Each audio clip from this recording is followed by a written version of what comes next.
పన్ను చెల్లించని వారిపై జీహెచ్ఎంసీ కొరడా చులిపిస్తుంది. బంజారాహిల్స్లోని బంజారా హోటల్ను సీజ్ చేసినట్లు వార్తలు రావడంతో కొద్దిసేపటి క్రితం జీహెచ్ఎంసీకి ఆర్టీజీఎస్ ద్వారా 51,56,296 రూపాయలు కట్టినట్లు తెలుస్తుంది.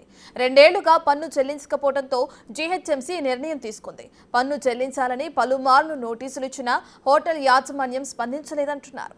కోటి 47 లక్షల ట్యాక్స్ పెండింగ్ లో ఉందని, ఆ పన్ను చెల్లించాలని 5 సార్లు నోటీసులు ఇస్తే తాజాగా 51,56,296 రూపాయలు కట్టినట్లు తెలుస్తోంది.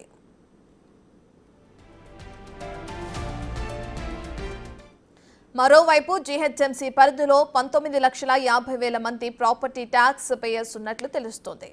ఇప్పటి వరకు 13 లక్షల మంది ప్రాపర్టీ ట్యాక్స్ కట్టినట్లు లెక్కలున్నాయి. ప్రాపర్టీ ట్యాక్స్ కట్టని వారు 6,50,000 మంది ఉన్నారు.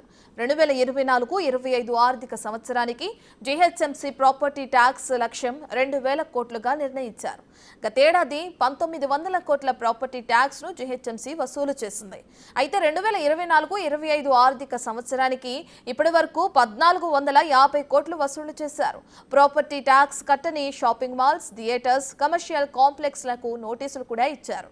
ప్రాపర్టీ ట్యాక్స్ కట్టని వాటిని సీజ్ చేసేందుకు 3 రోజుల నుంచి స్పెషల్ డ్రైవ్ కొనసాగుతుంది. అయితే ఇప్పటికే అనేక హోటల్స్ కు నోటీసులు అందాయి. జీహెచ్ఎంసీ రెవెన్యూ అధికారులు అనేక సార్లు నోటీసులు ఇచ్చిన తర్వాత కూడా స్పందించకపోతే హోటళ్లను సీజ్ చేస్తున్నట్లు జీహెచ్ఎంసీ చెబుతుంది. గ్రేటర్ పరిధిలో నాన్ రెసిడెన్షియల్ ప్రాపర్టీస్ 3.5 లక్షల వరకు ఉంటాయని అంచనా వేస్తున్నారు. ఇక అందులో సగం మంది కూడా ట్యాక్స్ కట్టలేదని చెప్తున్నారు.